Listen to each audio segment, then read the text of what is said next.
Gloire à Dieu. Alléluia. Toute la gloire revient à Jésus. Alors ce matin, nous prions que le Seigneur parle dans nos cœurs. Alléluia. Je voudrais simplement élever ma voix afin de présenter davantage ce moment de Dieu. Seigneur, nous te sommes reconnaissants pour tes bienfaits, pour tes offerts, pour ta fidélité, pour ton règne, pour ta bienveillance. Nous nous recommandons à toi que ce matin tu parles encore à nos cœurs et que nos vies soient entièrement à toi.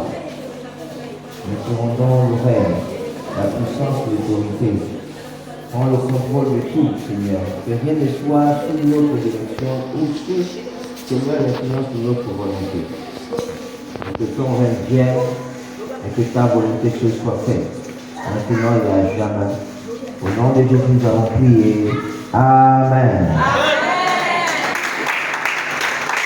Jésus. Donc, ce matin, nous voulons partager sur un thème, le thème plus important que tous les autres thèmes que nous avons déjà partagés ici.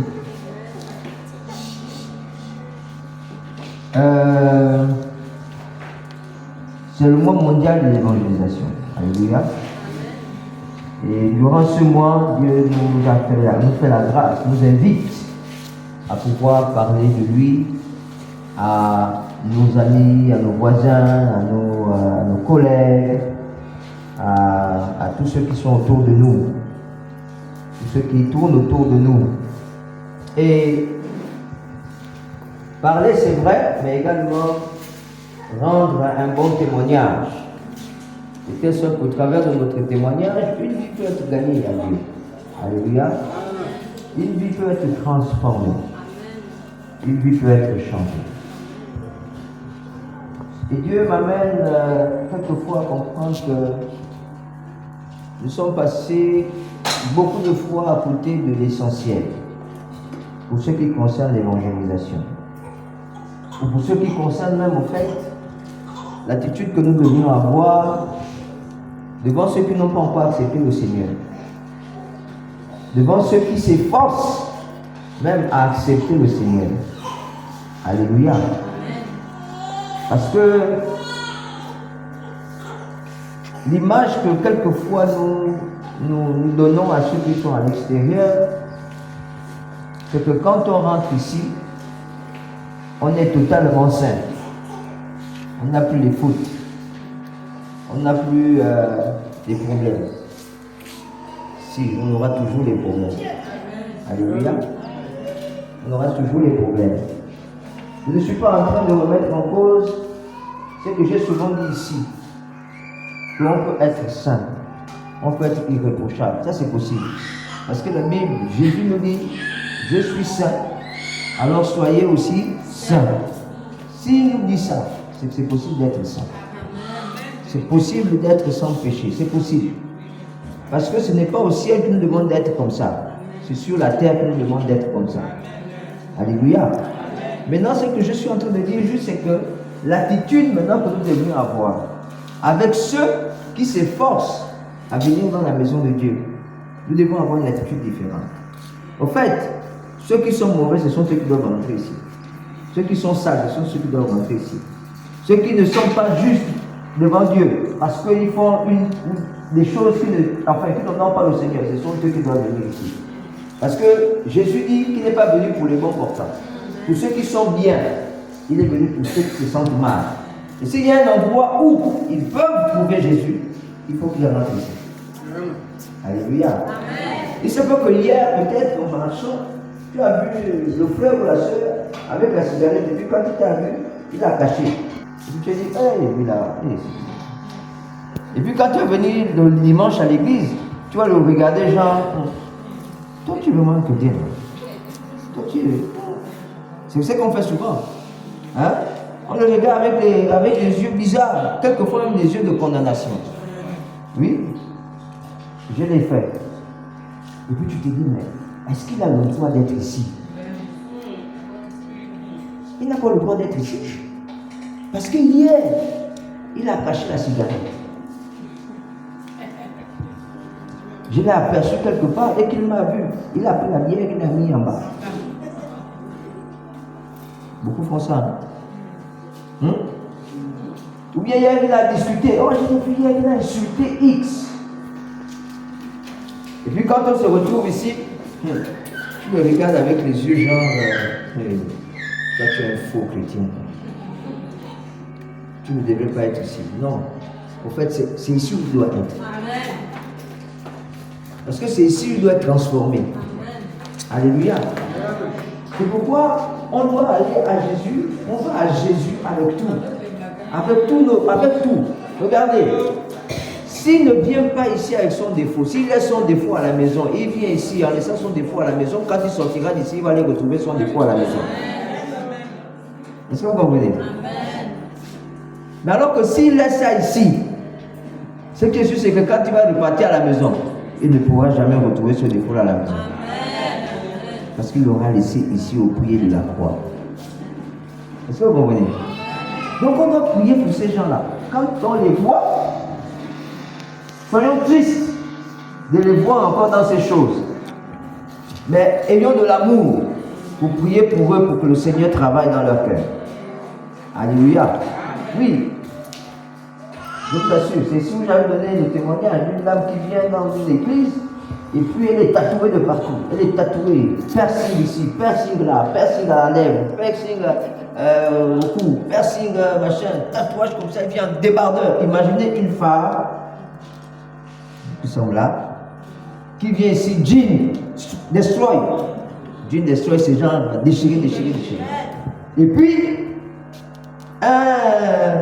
un débardeur, genre des basketteurs là. Vous voyez les basketteurs, non? Elle vient avec un débardeur comme ça. Waouh. Tatouage. Et puis piercing partout.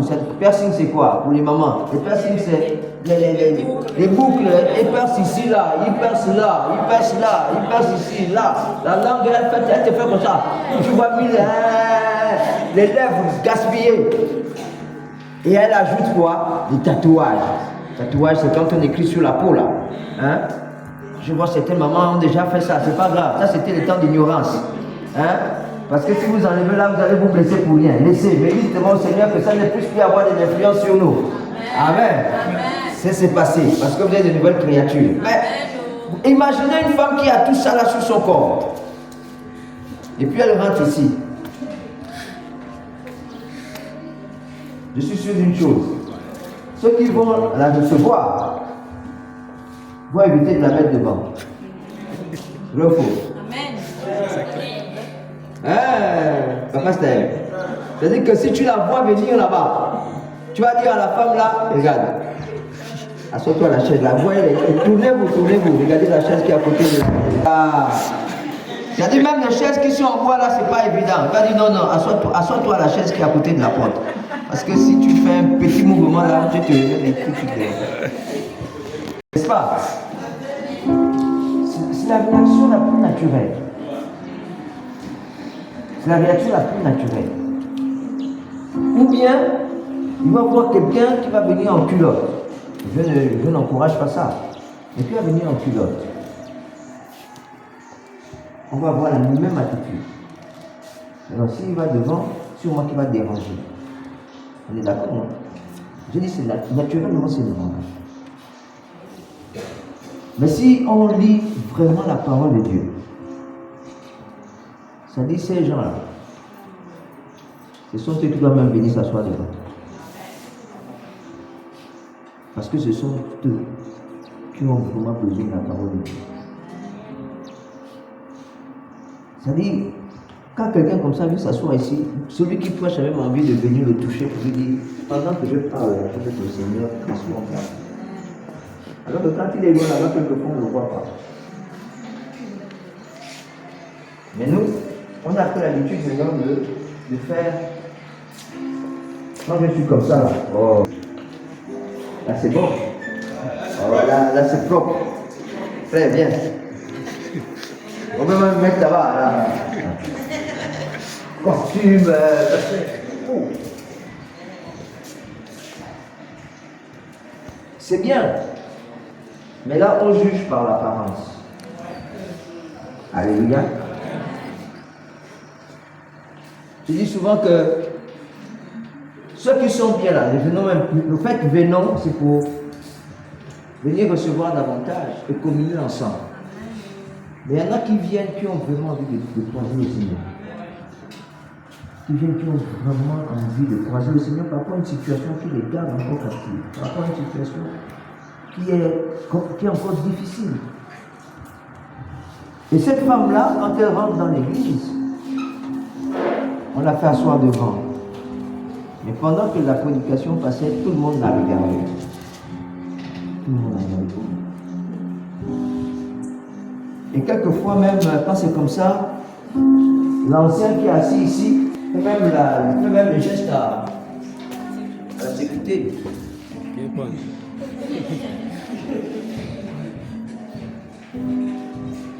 Attends, Dieu n'a pas besoin de cet homme-là. C'est dans la présence de Dieu qu'on doit tout amener. Alléluia. C'est dans la présence de Dieu qu'on doit tout amener. Parce que si ce n'est pas Dieu qui t'enlève le fardeau, si c'est toi-même qui veux l'enlever, tu vas forcément aller le reprendre. Alléluia. Non, je vous dis, si c'est toi-même qui enlève le fardeau, tu vas aller le rechercher là où tu l'as laissé. Pourquoi je le dis? Imaginez de l'argent que vous avez donné à quelqu'un. Ok? Même si quelquefois on refuse d'être,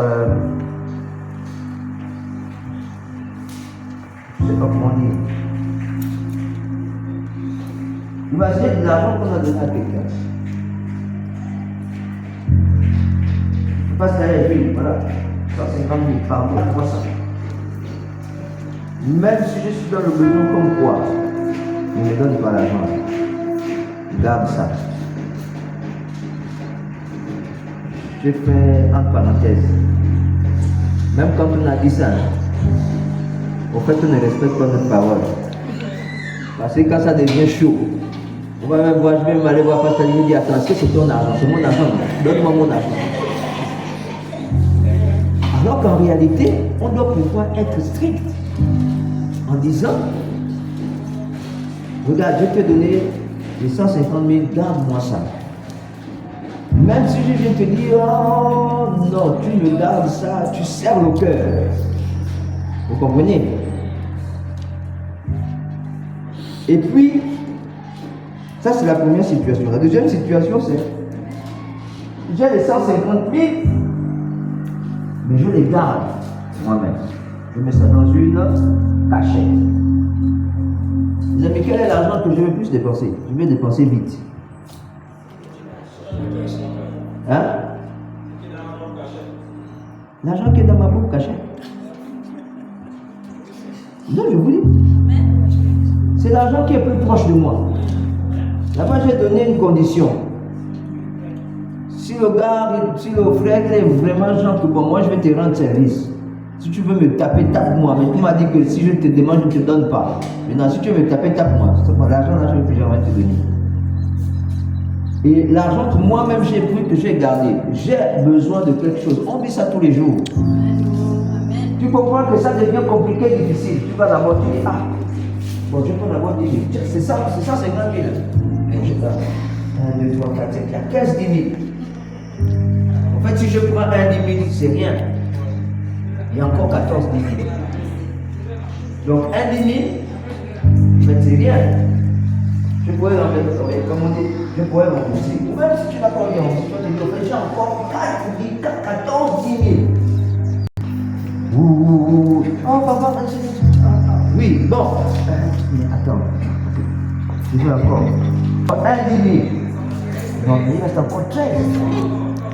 Donc 13 c'est encore beaucoup. Est-ce que 13 c'est 2? Non, 13 c'est beaucoup. Ça passe. Ah, tu 20 000. 20 000, bon, j'avais 15, j'ai déjà pris 2. Il me restait 13. Là, si je prends 20 000, Il va me rester 11 000. C'est encore beaucoup. 10 quand même. Je n'ai pas encore atteint 10. C'est quand je vais atteindre 10 là. Bon, là, je vais quand même essayer de voir comment m'arrêter. N'est-ce pas, non? Quand tu dis, quand je vais atteindre 10 là, en fait, sans le savoir, tu as déjà dépensé le 10 000 francs qui est au-dessus. Tu as déjà dépensé ça. Parce que quand tu vas venir, parce qu'il reste 11, mais tu dis non, je n'ai pas encore dépassé 10 000. Je n'ai pas encore dépassé plutôt 100 000. J'ai encore dit 10 000. En fait, tu as déjà mangé les 10 000 là. Hein? C'est fini. C'est déjà consommé. Parce que tu auras juste besoin d'acheter le coca, tu vas te dire oui, au fait, je disais que non, j'avais encore dit 10 000. Donc, les 10 000 francs là, ouais, je pense que puis tu allais prendre encore. Et puis il y a des situations où tu te dis, mais en fait, pourquoi je me fais du mal comme ça? C'est mon argent. Hein? Ou bien c'est seulement moi qui ai vécu tout ça. Et puis tu dis, mais en fait, c'est mon argent. Et puis c'est là où tu commences à faire les calculs. Bon, mais même si je prends les 50 000, je sais qu'il y a Patrick qui me doit encore 20 000.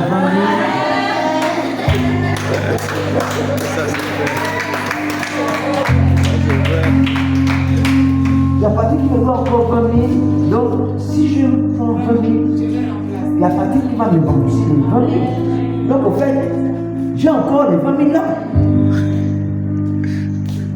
Et tu ne sais pas que tu es en train de te... Au fait, tu es en train de dépenser ton argent sans rien faire. De sérieux. Sans rien faire. C'est pour ça que quand tu amènes ton fardeau et que tu le laisses quelque part toi-même, tu vas aller le reprendre. Et quand tu le donnes à Jésus, en fait, c'est le gars qui te garde ça, il te dit, regarde, ça là, compte bloqué, c'est fini. La seule possibilité que je te donne ça, c'est quand on sera au ciel. Même quand tu seras au ciel, tu n'auras plus ça parce que ça ne va plus exister. Tu n'auras plus besoin de ça. Est-ce qu'on se comprend? C'est dans la présence de Dieu qu'on peut se libérer de nos fardeaux.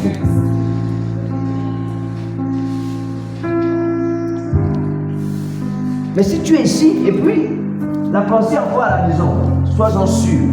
Ici tu es pour un petit temps, dès que tu vas ressortir, les pensées là vont te rattraper là-bas.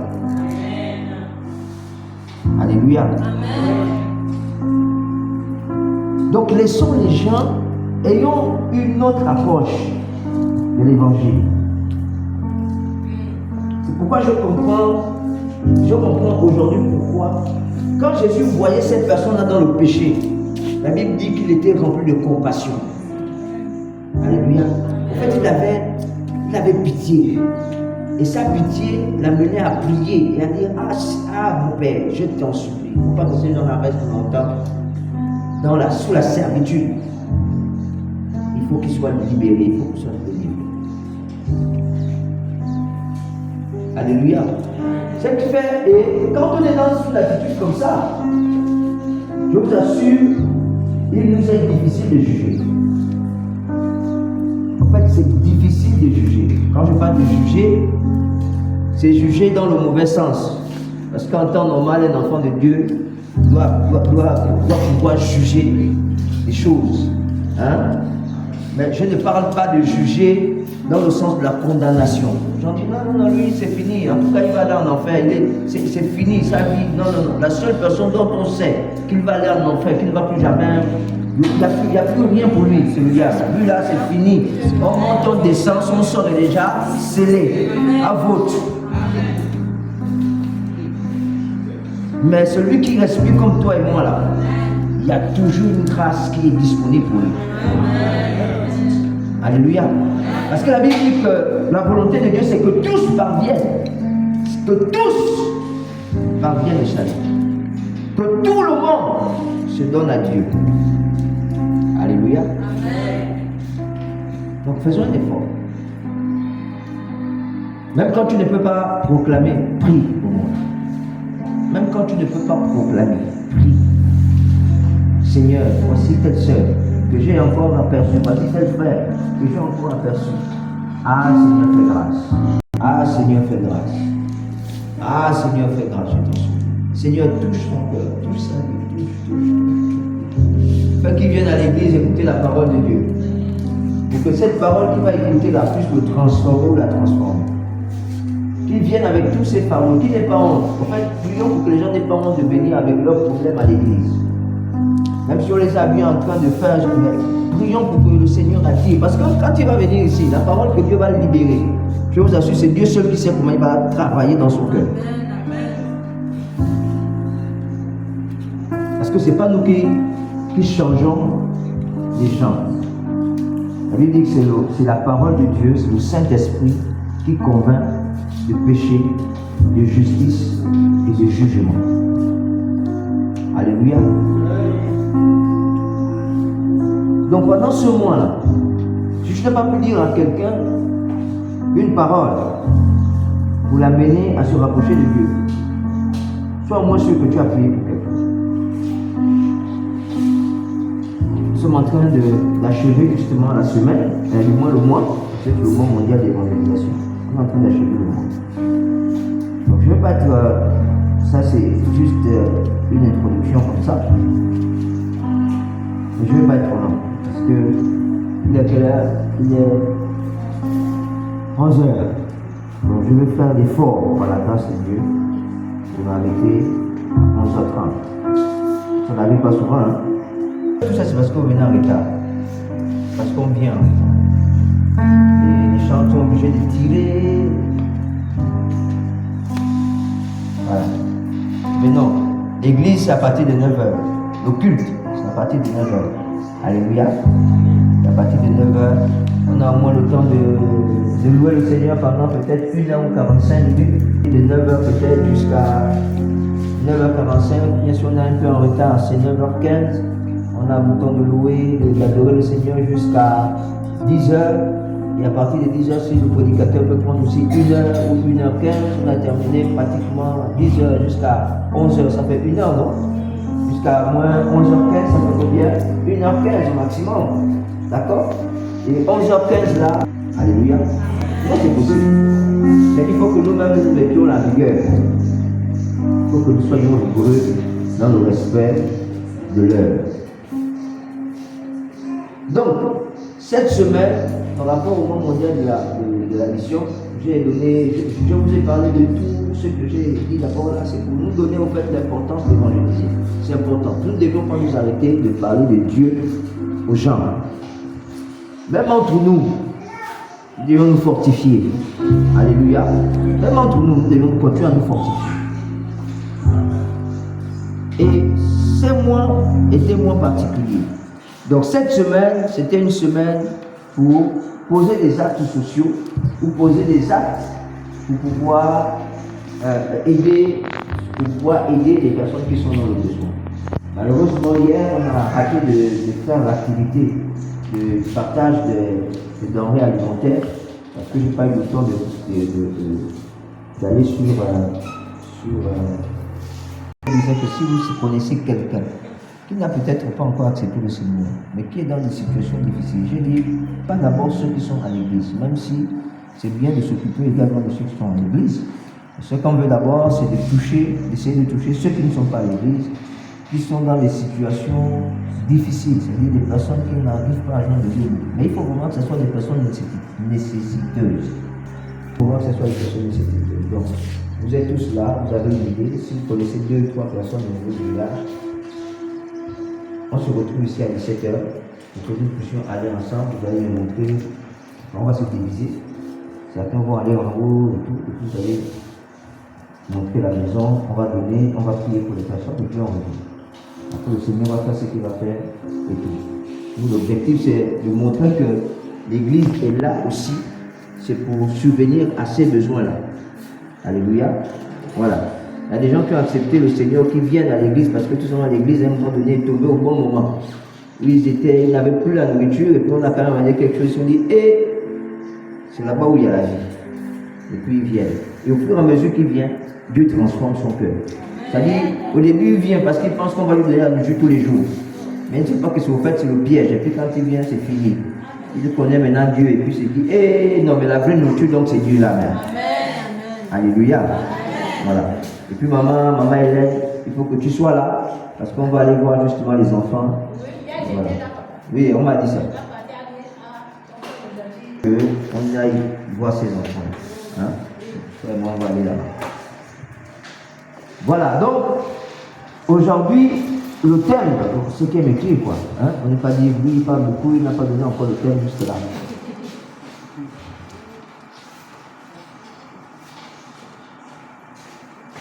Ce matin, c'est une église qui répond aux besoins sociaux. Ou encore l'importance de l'église de répondre aux besoins sociaux. Voilà, c'est cela. Donc je suis de ceux qui pensent que si l'église se cantonne sur la dimension sociale, la dimension spirituelle, on est passé à côté. C'est un évangile qui n'est pas équilibré. Alléluia. Imaginez-vous qu'on ait seulement prêché l'évangile. Acceptez le Seigneur, acceptez le Seigneur. Je vous raconter une histoire d'un pasteur, justement, qui a vécu l'histoire. Je suis sûr qu'il y a certains qui connaissent déjà cette histoire. Donc, voici comment le pasteur. Bon, sinon, ça va être compliqué. Texte de base. On est tellement habitué avec nos choses là-bas. Texte de base. Luc 10, versets 29 à 30.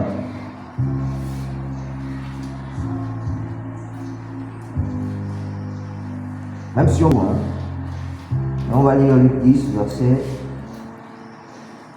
29 à 30. Est-ce qu'on peut se tenir debout? On va lire la parole de Dieu. Luc 10, verset 29 à 30. C'est ça, non? Donc je vais mettre sur la page 29 à 30.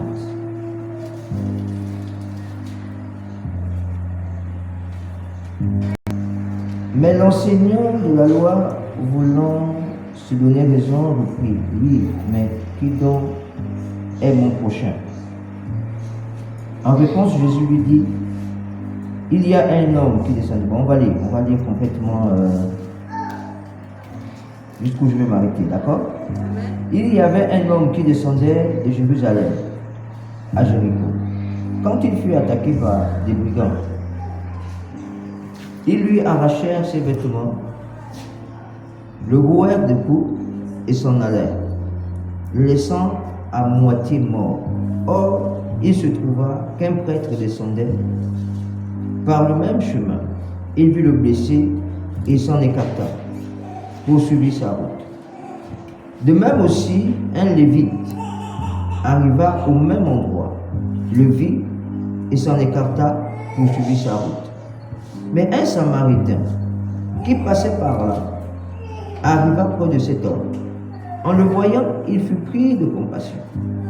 Il s'approcha de lui, soigna ses plaies avec de l'huile et du vin, et les recouvrit de pansements. Puis, le chargeant sur sa propre mule, il l'amena dans une auberge où il soigna de son mieux. Le lendemain, il sortit 2 pièces d'argent. Aura dépensé en plus, je te le rembourserai même quand je pourrai. Amen. Donc, jusqu'au verset 35, d'accord? Et vous pouvez lire la suite. Donc voici une histoire d'un homme qui tombe, enfin qui est braqué. Nous si on parle de braquage, on l'a braqué, d'accord? Et puis il était là au sol. La Bible dit que, en réponse, Jésus lui dit, il y avait un homme qui descendait, or il ne trouva La Bible dit que quand le gars là était au sol, un bishop, on dit un prêtre, hein? Un bishop, un homme de la parole, un spirituel, est passé par là. D'accord? Qu'est-ce qui s'est passé? Quelqu'un est en train d'agoniser. Il le regarde, il dit, bon, tu vois, c'est tout que c'est encore un pécheur. Moi, je suis tellement spirituel que bon, c'est pas important pour moi de m'arrêter là. Oui, d'accord, non? Il a fait quoi? Il est parti, non?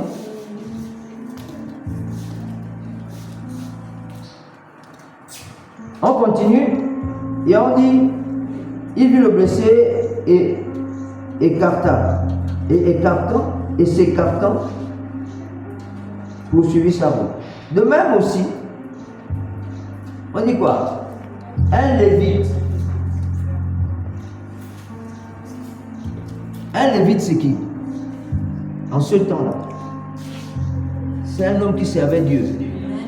C'est-à-dire, les lévites, ce sont des gens qui s'asseyaient ici, là. Ils étaient à côté de Dieu tous les jours. C'est-à-dire, vous qui êtes là-bas, vous n'êtes pas plus saint que celui qui est ici. La Bible dit qu'il passait là. Qu'est-ce que lui aussi il a fait? Et toi? Non. Et après, on dit un Samaritain.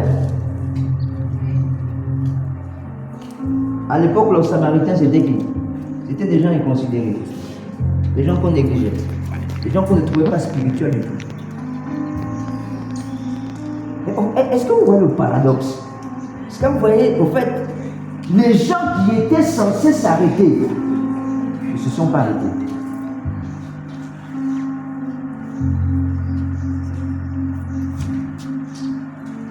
Alléluia. C'est comme toi. Tu es dans une situation, tu penses que c'est ton ministre là qui va te sortir de la situation. Mais tu te trompes. Et c'est comme ça qu'on vit, hein? C'est comme ça qu'on pense dans la vie. Hein? C'est-à-dire qu'on sait que bon, j'ai un grand frère qui est juriste, j'ai un grand frère qui est ministre, j'ai un petit frère qui est, je ne sais pas. C'est-à-dire quand il y a des problèmes, tout de suite on se dit, ce sont eux qui auront la solution. Mais quand tu es dans ton problème, là, aucun d'entre eux ne te dit en aide.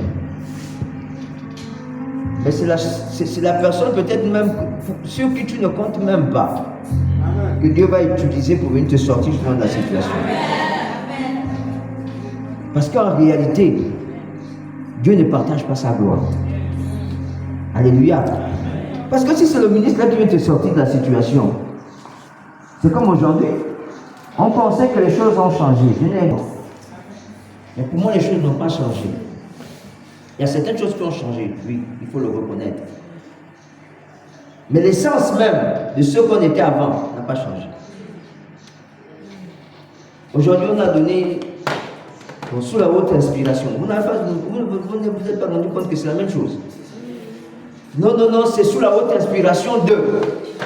On cite le nom. Waouh. C'est-à-dire que quand quelqu'un fait un discours, il ne peut pas faire un discours sans dire que, au fait, c'est elle qui a fait ça. Attendez, donc on ne réfléchit plus. Il n'y a qu'une seule personne dans le pays là qui réfléchit. Oh. On ne cite pas les noms des contemporains. Sinon, on va venir. Et puis ça passe dans YouTube. Donc, nous on réfléchit, nous tous on réfléchit. Il faut qu'on sorte de ça. Parce que quelquefois ça nous esclavagise, en fait ça nous laisse dans une position où on a l'impression qu'au fait, on n'a plus le droit de réfléchir, on n'a plus le droit de dire quoi que ce soit de nous-mêmes. Il faut toujours donner l'honneur à quelqu'un. Non, l'honneur revient à Dieu. Je peux faire même qu'on dise que non, par la grâce de Dieu, nous pouvons réaliser ça, et ça va marcher. Je vous dis, ça va marcher. Parce que là, on a mis Dieu devant. Alléluia. Donc, voici ces deux personnes qui sont hautement spirituelles, qui passent, et c'est quelqu'un d'aucune considération qui s'arrête. C'est pourquoi je disais que c'est juste pas possible. Je dis, c'est juste pas possible qu'on soit en train de prêcher seulement le spirituel. L'Église se cantonne à prêcher le spirituel. C'est bien, mais c'est un évangile bancal. C'est comme si, au fait, si on reste seulement sur ce domaine-là, de venir et puis faire comme on fait là, quand on a terminé, tout le monde part. Je vous dis une chose. Ne nous étonnons pas que les gens soient contraints de repartir, parce qu'il y aura encore quelqu'un qui viendra aussi faire la même chose que nous, mais dans le sens contraire, pour leur faire comprendre que non, là-bas où vous partez, en fait, il n'y a rien. C'est n'importe quoi, c'est chez nous. Mais qu'est-ce qui va faire la différence? Ce sont les actes que nous allons poser vis-à-vis des uns des autres.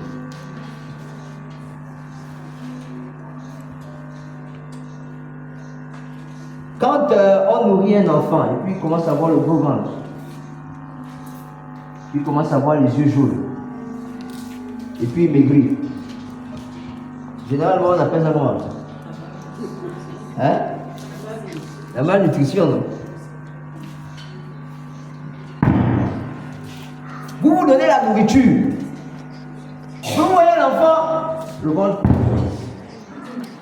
et puis les yeux, il maigrit. Tu te dis, mais toi, je te donne la nourriture, non? Oui, tu donnes la nourriture. Mais ce n'est pas une nourriture équilibrée. Ce n'est pas une nourriture équilibrée. Alors que les nourritures équilibrées, ça doit être bon, c'est-à-dire tu dois sentir l'enfant est en bonne forme, il joue bien, il y a les vitamines, il y a. Bon, je ne suis pas nutritionniste, il y a les vitamines, il y a les glucides, il y a les glucoses, il y a les. Lipides. Hein? Les lipides. Lipides. Les lipides, les sentides. Acides aminés. Hein? Voilà, il y a tout ça là. Hein? C'est pourquoi moi j'aime la salade. Ce qui est sûr, c'est que j'aime la salade. Mais surtout la salade avec la laitue. Parce que c'est de l'herbe que je mange sans qu'elle ne soit cuite. C'est bien pour le corps. Les crudités là, c'est-à-dire même les tomates là, j'aime les manger comme ça. Je les coupe, je fais des petits assaisonnements, je coupe l'oignon, je mange comme ça. Parce que c'est bon pour le corps. Mais il y a un temps que je n'ai pas mis ça dans l'huile. Oh non. C'est pas bon. Mais ça tue, au fait, les vitamines. Voilà, c'est quoi qui est dans les fruits, dans les légumes. Voilà. Les nutriments qui sont dans les légumes, là, vous les tuez complètement. Mais quand vous les préparez, quand vous les mangez crus, d'accord? Ça apporte quelque chose de plus. Lorsque vous les préparez systématiquement. D'accord? Voilà. Donc, quand l'évangile, quand l'église ne se cantonne qu'à la parole, je ne dis pas que c'est mauvais. Ce que je dis, c'est quoi? C'est que les gens qui viennent ne seront pas équilibrés. Il faut rajouter à la parole l'aide, le soutien, le fait que les gens sentent qu'on est proche d'eux. L'œuvre sociale dans une église, regardez, lorsque Jésus s'est retrouvé souvent dans un environnement où il était en train de prêcher l'évangile, les gens le suivaient. La Bible dit que les gens le suivaient. Et puis, le jour commençait la nuit commençait à tomber. Et les disciples lui ont posé la question, mais Seigneur, il faut renvoyer toutes ces personnes-là. Parce que si tu ne les renvoies pas, ils vont faire comment? Nous, on fait comment pour leur donner à manger? Mais en temps normal, ces gens-là pouvaient rester tranquilles pour dire tout simplement que non. En fait, on n'a même pas besoin de demander ça à Dieu, parce que Jésus lui-même, il sait. Ou encore, il pouvait dire, la seule chose dont ces personnes-là ont besoin maintenant, là, c'est la parole de Dieu. Mais les disciples ont eu la pensée de dire à Jésus, mais à part la parole, il y a aussi quelque chose dont ils ont besoin. Ils ont besoin de manger. Comment on fait? Et c'est à Jésus de dire, ben c'est ça. Donnez-leur vous-même à manger.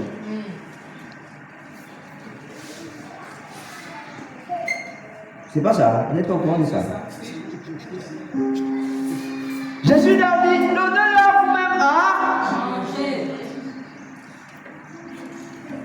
Parce que Jésus avait intégré que, ben ouais, mais c'est vrai. Jésus pouvait leur dire, ok, d'accord, mais vous avez raison, renvoyez-les. Ils n'ont qu'à partir chez eux, aller manger. Mais Jésus a dit non.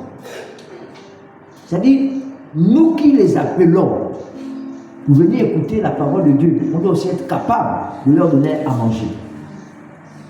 Parce que sinon notre appel ne sert à rien. Il faut joindre justement à la spiritualité le social. Et là on est équilibré, les amis. Là on est équilibré. C'est comme si tu disais à quelqu'un, mange seulement mais ne dors pas. Mange seulement mais ne dors pas. Qu'on monte, qu'on descend, tu vas dormir. Parce que c'est nécessaire. Et tu vas faire 2 journées entières. Sauf si quand tu as préparé ça toi-même ou bien quand tu t'es drogué. Mais c'est impossible de faire 2 journées entières. Dieu est tellement fort que obligatoirement tu vas dormir. C'est-à-dire même quand tu n'as pas envie, mais le sommeil va t'imposer justement que tu dors. C'est-à-dire, sauf quand tu t'es drogué. Bon, pas forcément drogué, mais bon, c'est une drogue. Il y a des personnes, par exemple, qui disent quand ils prennent le café, ils ont des insomnies. Mais c'est de la drogue. C'est de la drogue. C'est pas peut-être drogue dans le sens où c'est une substance interdite, mais c'est de la drogue. Alléluia. Donc, Jésus a dit ça aux disciples. Donnez-leur vous-même à manger. Il allait plus loin. Parce que nous connaissons qu'il a multiplié le pain et le poisson. C'est là où il a multiplié le pain et le poisson. Parce qu'une fois encore, les disciples sont venus, mais en fait, comment, quand on voit ça, il n'y a rien. Et puis il y avait du pain et du poisson qui traînaient là. Et puis Jésus a prié, ça s'est multiplié. Et il a pu nourrir la multitude de toutes ces personnes.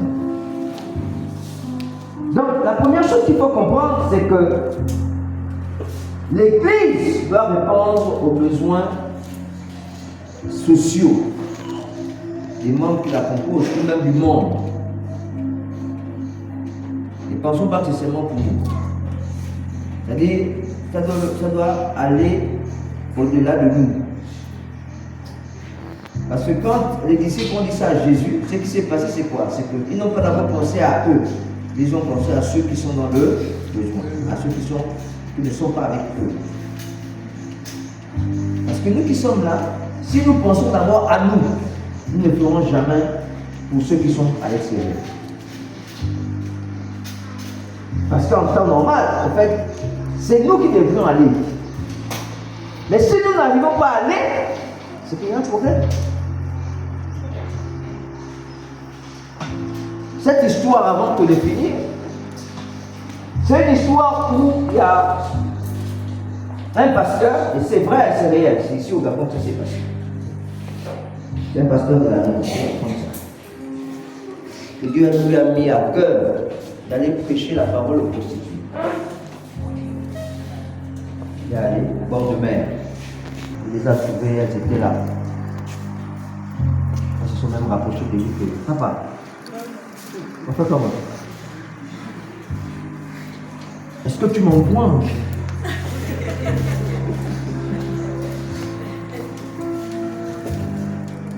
Et lui, il s'est dit, bon, oui. Non. Il commence à raconter l'évangile. Une fois. Ça s'est pas passé en un seul jour. Hein. Il partait régulièrement. Prêcher l'évangile. Et puis c'est comme ça que dans le lot, il y y a, je pense, si je ne m'abuse pas, je peux peut-être écorcher, mais je pense deux ou trois comme ça. Dieu a touché leur cœur. Mais le problème, c'est quoi? C'est qu'elles sont dans cette situation-là, c'est avec ça qu'elles nourrissent leur famille. C'est le fait d'aller avec les autres là qui fait qu'elle amène quelque chose à la maison. Maintenant, Dieu a touché son cœur. À cause de qui? À cause du pasteur. On va partir à l'église. Imaginez quelqu'un comme ça, qui rentre. C'est-à-dire, quand elle vient, Dieu a touché son cœur. Elle s'est rendue compte que ce qu'elle faisait, c'est mauvais. On est d'accord, non? Juste là, il n'y a pas de problème. Maintenant, entre-temps, ça fait 1 jour, 2 jours, 3 jours, 1 semaine, 2 semaines. La personne qui gagnait 100 000 francs par jour, il n'y a plus rien. Est-ce que les gens qu'elle nourrissait sont morts? Ou même si ces gens-là venaient à mourir, mais sa propre bouche, elle va se nourrir. Bon. Donc elle est assise, là, elle se dit, mais je reçois seulement la parole, je reçois. Mais en fait, il y a des réalités qui sont miennes. Il n'y a plus rien à la maison. Alors qu'avant, alors là, c'est peut-être que je devais peut-être être dans un restaurant VIP en train de manger avec mon client.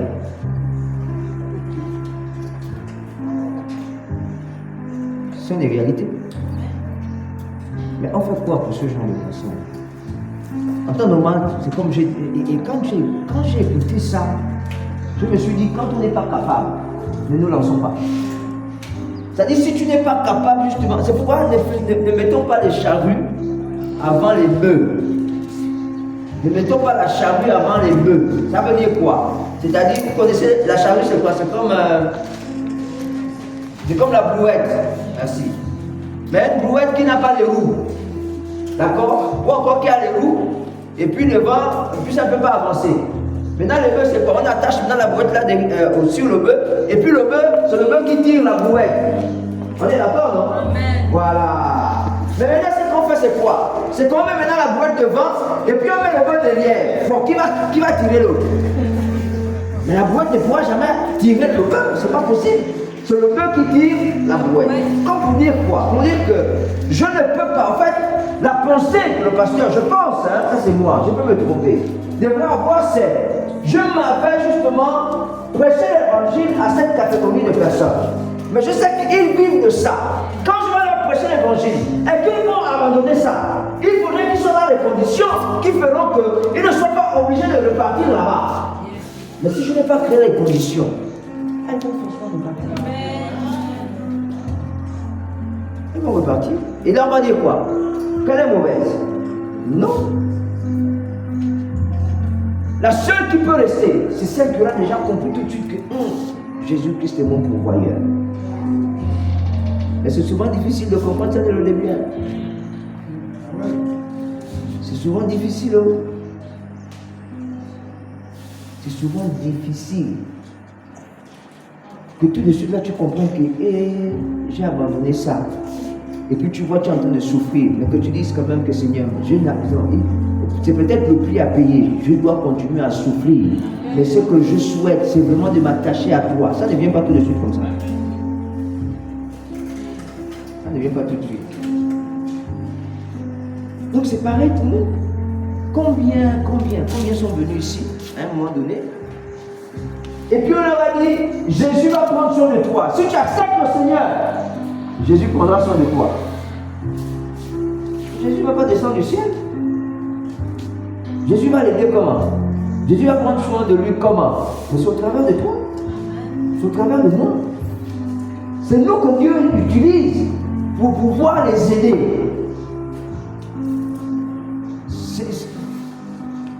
Il n'y a pas d'autre miracle. Il n'y a pas d'autre évangile que vous allez entendre que le pain, sauf à l'ancien temps, où la Bible nous montre que le peuple d'Israël a été nourri dans le désert avec la main du ciel. Bon, dites-moi, dans quel pays, depuis que vous êtes né là, vous avez encore entendu que oui, Dieu a encore fait tomber la manne au Pakistan, ou bien à Chibanga chez moi là-bas. Vous avez encore entendu ça?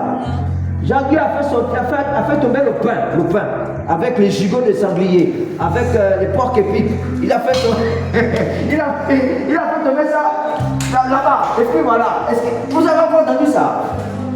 Non, si vous l'avez entendu, dites-moi, moi je vais aller voir. Il n'a plus jamais fait ça. Pourquoi? Parce qu'au fait, pour lui, c'est nous qui devons maintenant le faire. C'est au travers de nous que Dieu fait ces choses-là. Alléluia. C'est pourquoi n'hésitons pas. C'est pourquoi n'hésitons pas. Et je vous dis bien, ce n'est pas une question de je n'ai pas le moyen. Ce n'est pas une histoire de je n'ai pas le moyen. Ou bien moi-même, déjà c'est dur. Me demander, moi-même déjà c'est dur. Maintenant, me demander de faire ça pour les autres. Ce n'est pas ça. Mais c'est dans ce péché-là que nous sommes, nous tous là. Hein? Moi-même, je n'ai rien. Tu me demandes d'aider quelqu'un, moi-même, je n'ai rien. En fait, tu as. Ça va te faire mal, ce que je veux dire. Il faut que je le dise. Tu es tout simplement égoïste. C'est tout. C'est pas que tu n'as pas, bien que c'est petit. Non. Savoir partager, savoir donner, c'est même lorsque c'est petit, quand c'est petit même là. Ça dit, ça te fait mal de manger ça seul. Je vais quand même donner un peu. Depuis qu'on a fait l'œuvre sociale, je suis convaincu d'une chose. Peut-être qu'ils sont déjà partis. Il y a des gens qui sont dans l'église là, qui n'ont jamais donné même un savon. Même pas un savon. Ici. Je suis sûr, devant Dieu, qu'il y en a qui n'ont même pas encore donné un savon. Mais on répète ça tout le temps. Œuvre sociale, œuvre sociale. Il est déjà 30. Il est déjà arrêté. Oh, œuvre sociale, œuvre sociale, œuvre sociale. Mais rien. Les gens ont le cœur dur.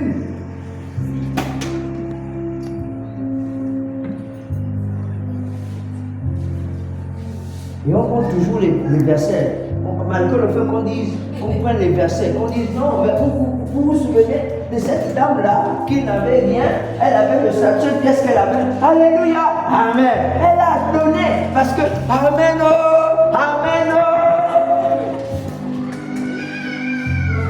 On a seulement écouté et puis ça nous a chauffé un peu.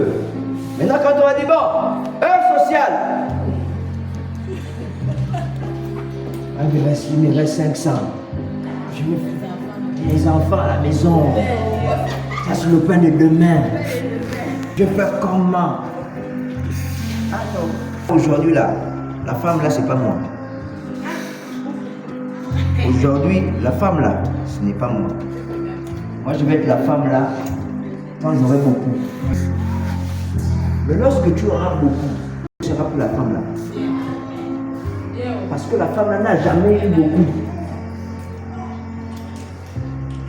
Elle l'a fait quand elle n'avait plus rien.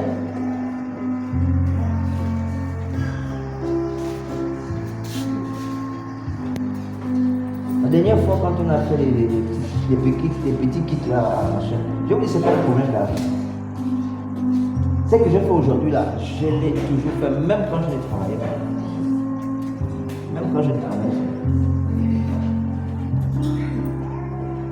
Même quand je ne travaillais pas, quand Dieu me faisait la grâce d'avoir quelque chose, j'avais toujours ce truc-là qui me disait, regarde, il y a un besoin là, achète ça, pas donner. Ça n'a fait que grandir au fait. Et puis Dieu, voyant justement l'attitude, s'est dit, bon, ok, d'accord, je vais quand même essayer de temps en temps de te donner un peu plus. Je parlais de ça avec Patricia hier. Que bon, là, on va acheter des petits trucs, machin, et tout. On va partager le son là. Et ça me gêne. Regardez, ça me gêne. De prendre 1 kilo de riz, un cap d'huile, une boîte de tomates, mettre ça dans un sachet et puis aller donner ça à quelqu'un. Vous allez me dire, mais papa Yaba, c'est déjà bien. Je dis oui, c'est bien, mais c'est la moquerie. Je dis, il est mieux de ne pas les donner même. Parce que là, en fait, c'est quoi? C'est comme si vous lui dites, je viens te donner, je viens résoudre le problème là pour aujourd'hui seulement. Et puis demain, débrouille-toi. Ça, c'est pas respectueux. Pour moi, c'est sincèrement pour moi. Ça, c'est moi, hein. Je ne sais pas comment vous voyez ça, mais moi, c'est pas respectueux. C'est-à-dire pour que la personne sente quand même que oh, ça a été bien fait. C'est au moins le petit sac de riz là. Au moins, le petit sac de riz là. Au moins 1 litre d'huile. Parce que là, tu vas donner au moins la nourriture pour au moins 3 ou 4 jours.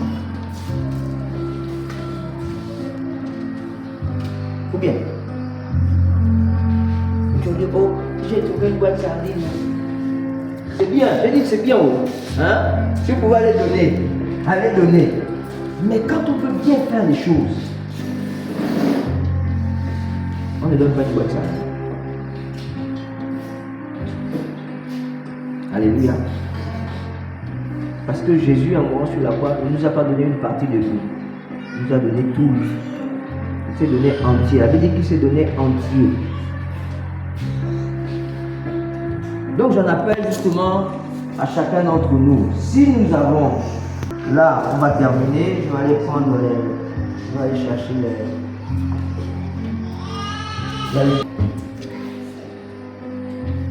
On ne va pas faire le prendre.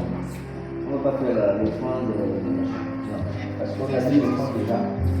On va le prendre ordinaire et on a le prendre de restitution. Je n'ai pas envie d'ajouter justement l'offrande à les autres choses. Ça va être action. On ne va pas faire ça. Si Dieu te touche, à la fin, c'est un petit 100 francs, tu as un petit 200. Ou bien si tu as même le savon à la maison, ou bien quelque chose que tu peux amener à 17h, amène ça. On va faire les plis ensemble, et puis on va aller donner aux gens qui sont dans le pays. Donc nous allons tout toucher. Alléluia. Donc l'église doit faire ça. L'église doit faire ça. Je prends l'exemple de maman là-bas. C'est-à-dire, même si on doit fermer la bouche, il y a des choses qu'il faut dire pour que ça soit un modèle, pour que ça nous incite. Combien de fois on a vu maman là venir ici? On prend avec sa vieille chaise là. Combien de fois? Combien de fois? Elle quittait là-bas. Qui lui a prêché l'évangile? C'est nous, non? Ou bien, c'est pas nous. On a prêché l'évangile. Et puis tous les dimanches, on la voyait, bien tous les mercredis, on la voyait là, avec une chaise où il n'y a plus les roues, il n'y a plus rien, c'était compliqué. Bon, quand je suis revenu, j'ai vu ça. Je me suis dit, ah Seigneur, ça va. Je ne sais pas combien ça coûte. Je ne sais pas comment je vais faire. Mais il faut que je fasse quelque chose. Mais Dieu faisant bien ces choses, il y avait déjà quelqu'un qui s'était engagé. Qui s'était déjà engagé à faire ça. Mais aujourd'hui, l'une des choses, je ne dis pas que c'est forcément ça, mais si cette maman-là est fidèle, il y a au moins 10% de la reconnaissance de ce truc-là. Ne nous mentons pas. Ou bien, il y a au moins 10% du fait qu'elle sait qu'aujourd'hui, elle a la possibilité de se déplacer à l'aise. Ce n'est plus dur comme avant.